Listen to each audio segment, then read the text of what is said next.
కొద్ది రోజులుగా అనారోగ్యంతో బాధపడుతున్న జ్యోతిలక్ష్మి ఇవాళ చెన్నైలోని ఆమె నివాసంలో చనిపోయారు. జ్యోతిలక్ష్మి ఇండస్ట్రీలో ఓ నయా ట్రెండ్ కు తెరలేపారు. జ్యోతిలక్ష్మి తెలుగు, తమిళ, కన్నడ, మలయాళ, హిందీ భాషల్లో 300 సినిమాలకు పైగా నటించిన జ్యోతిలక్ష్మి 1000కి పైగా పాటల్లో డాన్స్ చేశారు. దాదాపుగా 30 సినిమాల్లో హీరోయిన్ గా కూడా నటించారు. 1948లో తమిళ అయ్యంగార్ల కుటుంబంలో పుట్టారు. తెలుగులో ఆమె మొదటి సినిమా పెద్దక్కయ్య 1967లో విడుదలైంది.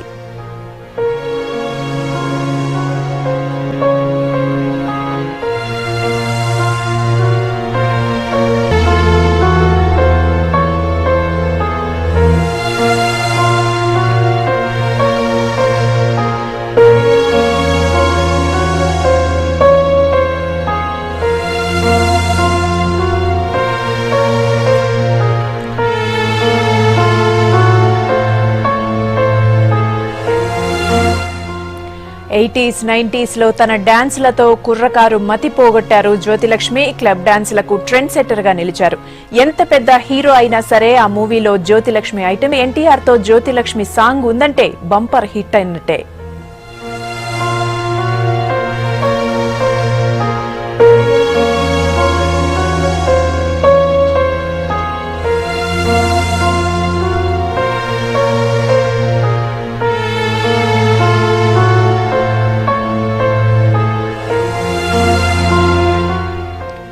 జ్యోతిలక్ష్మికి భర్త సాయి ప్రసాద్, కుమార్తె జ్యోతి మీనా కూడా దాదాపు 25 సినిమాల్లో నటించి ప్రస్తుతం సినిమాలకు దూరంగా ఉంటుంది.